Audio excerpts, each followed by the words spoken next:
McDermott, and in this video we're going to look at two campaigns. The first is Monmouth, sometimes referred to as Monmouth Courthouse, where General Washington and his Continental Army take one last crack at the British who had occupied Philadelphia, and then we'll go to the Deep South, Savannah, Georgia.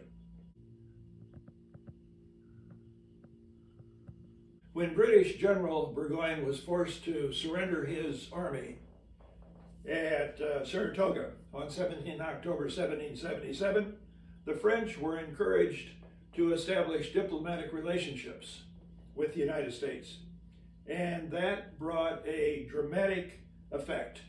The Continental Congress ratified a treaty of alliance with the French government the following February, and the British found themselves involved in a much larger war than what the Americans represented by themselves.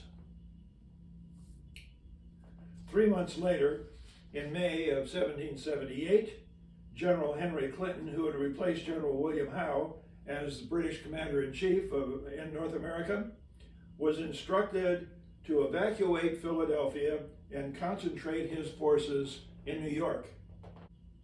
He was also ordered to send about a third of his command to Florida and the West Indies to protect those valuable possessions from the French.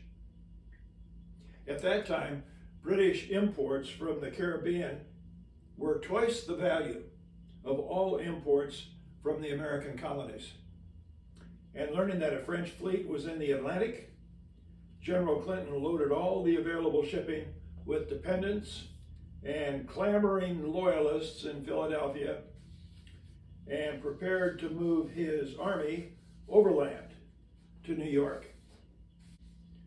On 16 June, an advance guard and a baggage train of 1,500 wagons began evacuating Philadelphia. A large herd of horses was included with the expedition, and Generals Clinton and Cornwallis accompanied the rear guard of 6,000 soldiers. Strung out over 12 miles and feeling vulnerable to attacks by the Continental Army as well as by local militia, the British began their trek across New Jersey in a heat wave with temperatures reaching 100 degrees.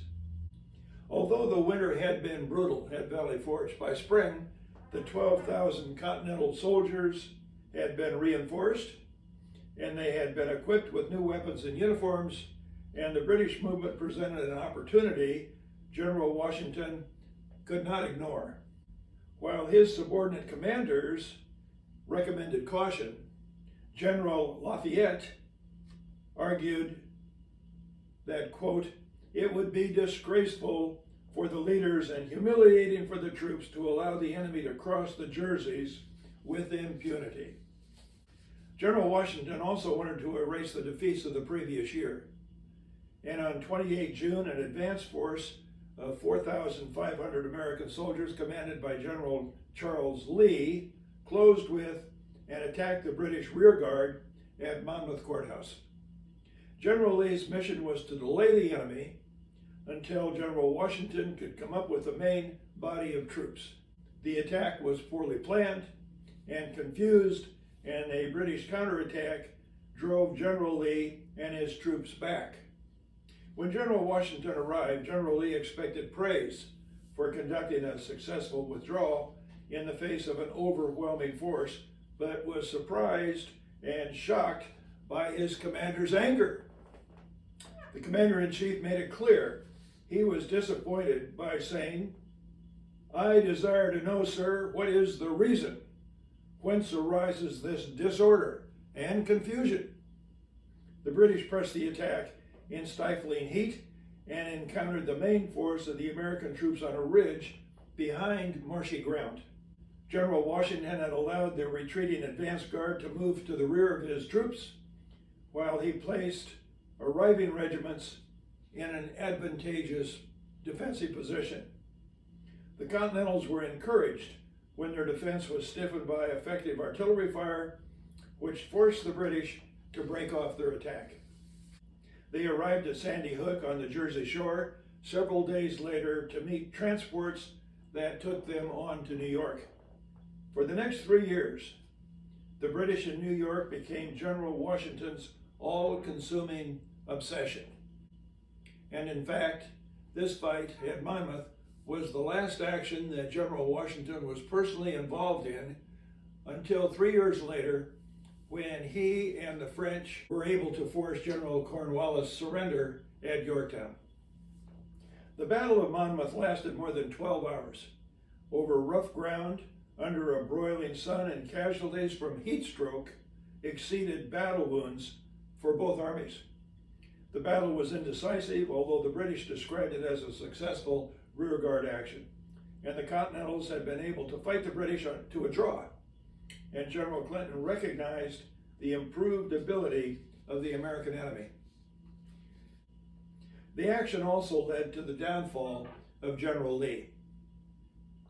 Angry about how General Washington had admonished him on the battlefield, he wrote a series of intemperate letters defending his honor and demanding a court-martial, and he got his wish.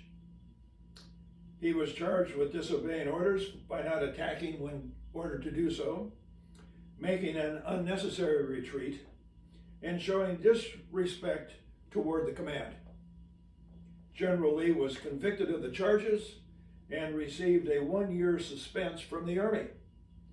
He rejected the sentence, and the Congress removed him from the service.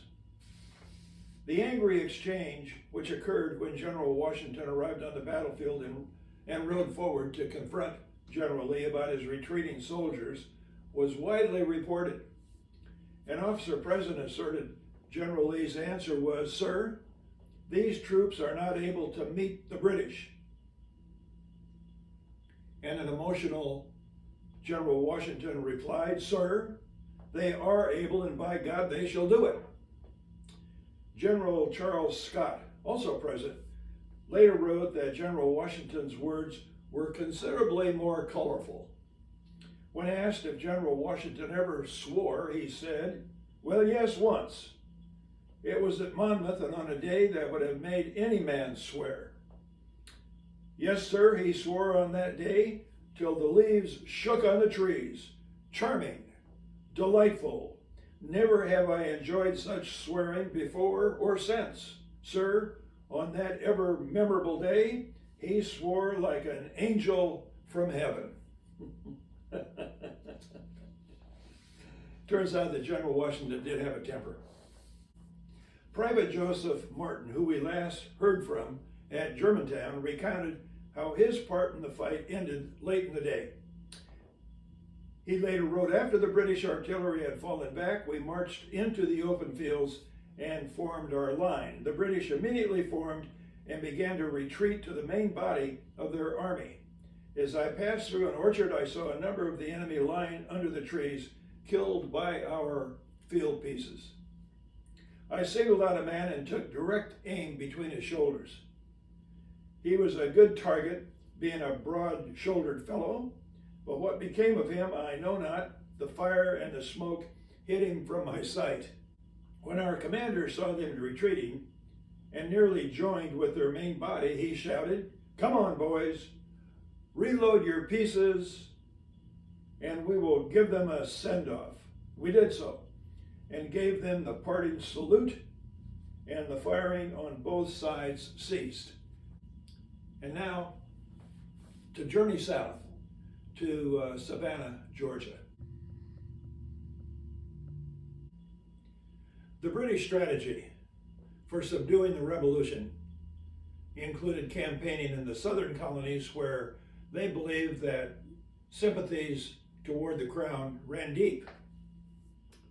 Lieutenant Colonel Archibald Campbell, a British officer who had been captured by the Americans in 1776 and held for 2 years before being exchanged for Ethan Allen, sailed from New York with 3,500 men in November of 1778.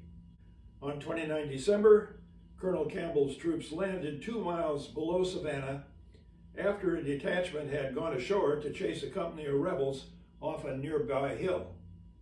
Colonel Campbell was then told the American commander, a General Robert Howe, intended to defend the city with an understrength force of 850 colonial and militia troops, and the British began a cautious march towards Savannah.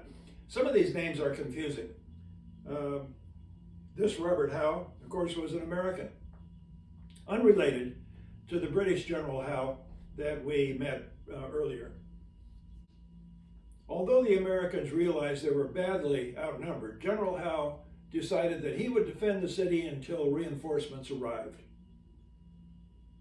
The British commander felt he had a tactical advantage, and without waiting for troops from Florida that had been promised to him, he approached the American defenders who were dug in a half-mile south of the city. Supported by 4 cannon, the Americans' line was constructed in the shape of an open V with both ends anchored in swampy woods. While the British reconnoitered the position, a local slave told Colonel Campbell of a trail through the swamp that would bypass the American defense. The colonel sent 600 infantry to follow the man and had an officer climb a nearby tree to observe their progress while the bulk of the British force formed up and prepared to attack head-on.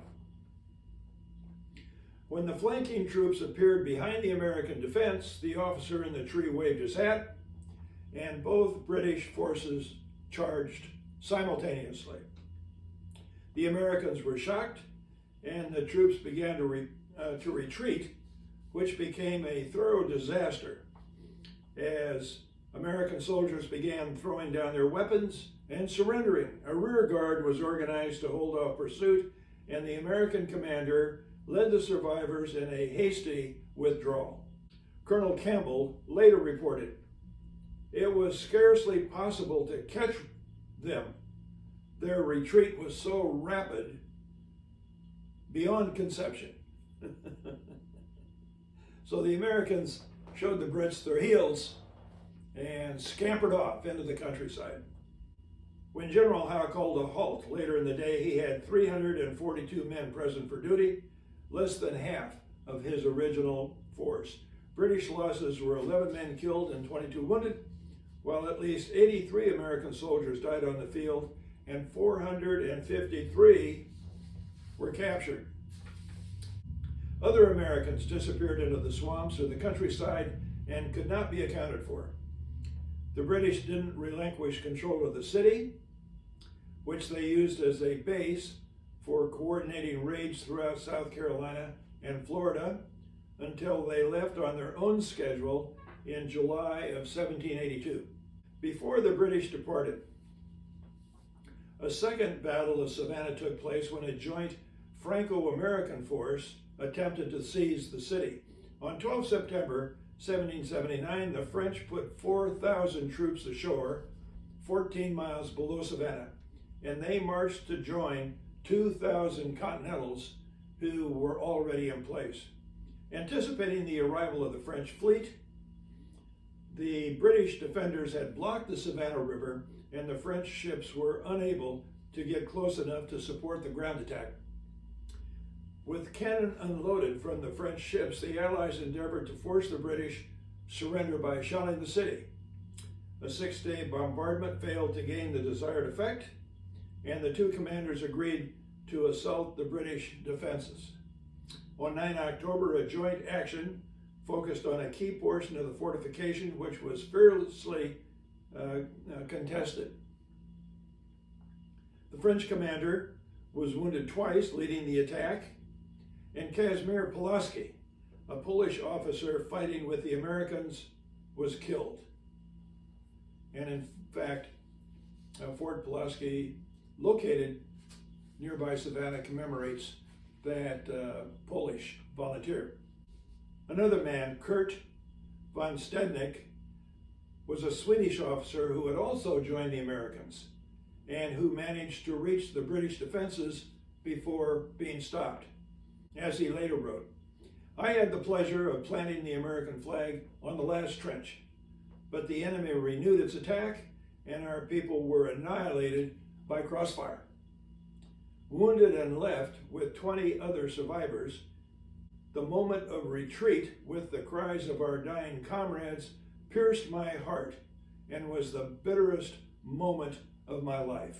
The Franco-American siege lasted until 18 October when the French admiral, concerned about the spread of scurvy and dysentery aboard his ships, abandoned the effort. French and American losses totaled approximately 1,000 men, while British casualties numbered less than 200. The French sailed for the West Indies, and General Lincoln, the American commander, withdrew to Charleston to await the British attack, which forced his surrender the following May. A British officer later recorded his impressions of the battlefield.